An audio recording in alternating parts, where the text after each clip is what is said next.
दोस्तों, मैंने एक बात नोटिस की है। कई बार दो लोगों के बीच बिल्कुल एक जैसी समस्या आती है, लेकिन दोनों का रिएक्शन बिल्कुल अलग होता है। एक व्यक्ति टूट जाता है, दूसरा किसी तरह निकल जाता है। एक परेशानी में डूब जाता है, दूसरा शांत रहता है। आखिर क्यों? सब कुछ हमारे मन पर निर्भर करता है। और भगवत गीता की एक बात मुझे हमेशा याद रहती है, आपका मन या तो आपका सबसे अच्छा दोस्त बनता है या फिर आपका सबसे बड़ा दुश्मन। यह सिर्फ आप पर निर्भर करता है। गीता के 6 अध्याय का 5वां श्लोक कहता है, जब आपके विचार काबू में हैं और पॉजिटिव हैं, तो आपका मन आपकी सफलता और खुशी में मदद करता है। लेकिन जब आपके विचार बिखरे हुए और नेगेटिव हैं, तो यही मन आपके लिए मुसीबत बन जाता है। मैं इसे आग की तरह समझती हूँ। आग आपका खाना पकाती है, ठंड से बचाती है, अंधेरे में रोशनी देती है। लेकिन यही आग अगर काबू से बाहर हो जाए तो आपका घर भी जला सकती है। आग खराब नहीं है, बात यह है कि आप इसे कैसे इस्तेमाल करते हैं। हमारा मिशन है कि भारत के प्राचीन ज्ञान को नई पीढ़ी तक व्यवहारिक तरीके से पहुंचाया।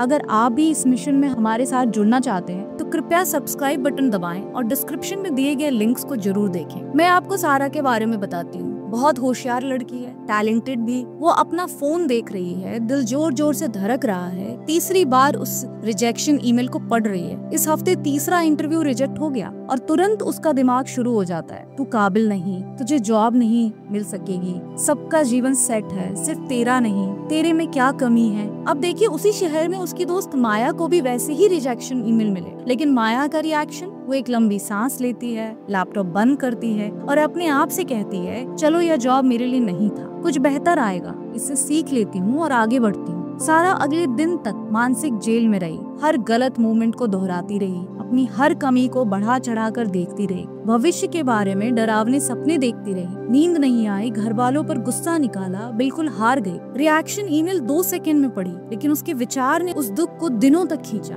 माया ने उसी रिएक्शन को प्रेरणा बनाई, ईमानदारी से सोचा कि क्या गलती हुई, समझा कि कहाँ सुधार करना है और अगली तैयारी में लग गई। उसका मन उसका कोच बना, आलोचक नहीं। ये मुझे 2 साधुओं की कहानी याद दिलाती है, थॉमस एंड माइकल। वे अपने आश्रम की तरफ जा रहे थे तो एक नदी आई। वहाँ एक लड़की खड़ी थी, डरी हुई। पानी तेज और गहरा था, अकेले पार नहीं कर सकती थी। अब उन साधुओं की प्रतिज्ञा थी कि वो किसी महिला को हाथ नहीं लगाएंगे। बहुत सख्त नियम था, लेकिन थॉमस ने उस डरी हुई लड़की को देखा, खतरनाक नदी को देखा और बिना सोचे उसे कंधे पर उठाया, सुरक्षित पार कराया, नीचे उतारा और चलता बना। घंटों तक दोनों चुपचाप चलते रहे। माइकल का चेहरा हर कदम के साथ काला होता जा रहा था, उसका दिमाग भाग रहा था। थॉमस ने प्रतिज्ञा कैसे तोड़ी? यह कैसा साधु है? बिल्कुल गलत है। उसने महिला को छुआ, उसे उठाया। वही थॉमस शांति से चल रहा था, पंछियों को दिखा रहा था, मौसम की तारीफ कर रहा था। आखिर आश्रम के गेट पर पहुंचकर माइकल फट पड़ा। थॉमस, तुमने यह कैसे किया? तुमने हमारी सबसे पवित्र प्रतिज्ञा तोड़ी, तुमने उस औरत को छुआ।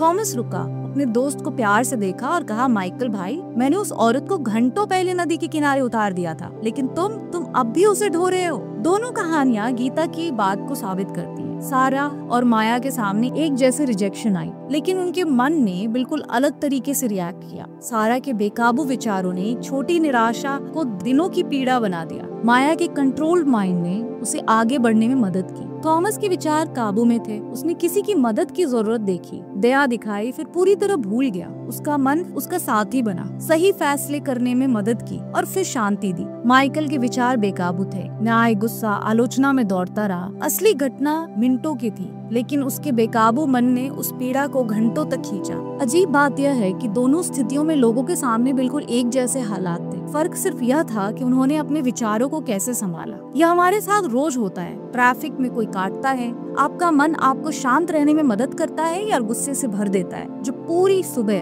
खराब कर देता है। बॉस आपकी आलोचना करता है, आपका मन आपको सीखने में मदद करता है या आत्मसंदेह से भर देता है। वही मन जो आपकी जिंदगी को खुशियों से भर सकता है, उसे दुखों से भी भर सकता है। चॉइस आपकी है। अभी इसी वक्त आपका मन या तो आपकी मदद कर रहा है या आपको नुकसान पहुंचा रहा है। अच्छी बात यह है कि आप अपने मन को वैसे ही ट्रेन कर सकते हैं जैसे अपने शरीर को जिम में करते हैं। सबसे पहले सिर्फ अपने विचार को देखना शुरू करें, बिना जज किए। जब आप पकड़ें कि आपका मन फालतू की परेशानी पैदा कर रहा है, चिंता, आलोचना, गुस्से के जरिए, तो धीरे से उसे किसी फायदेमंद चीज की तरफ मोड़ें। अपने आप से पूछें, यह विचार अभी मेरी मदद कर रहा है या मुझे नुकसान पहुंचा रहा है? याद रखें, आप आप अपने विचार नहीं हैं, आप अपने विचारों को देखने वाले हैं। इसका मतलब है कि आप चुन सकते हैं कि कौन से विचार आपका ध्यान पाने के काबिल है और कौन से को छोड़ देना है। अगले हफ्ते ध्यान दें कि कब आपका मन आपका दोस्त बनता है और कब दुश्मन। देखिए कि दोनों स्थितियों में आप कैसा महसूस करते हैं और कैसे व्यवहार करते हैं। आप अपने मन के बारे में क्या जानेंगे, कैसे उसे अपना आलोचक बनाने के बजाय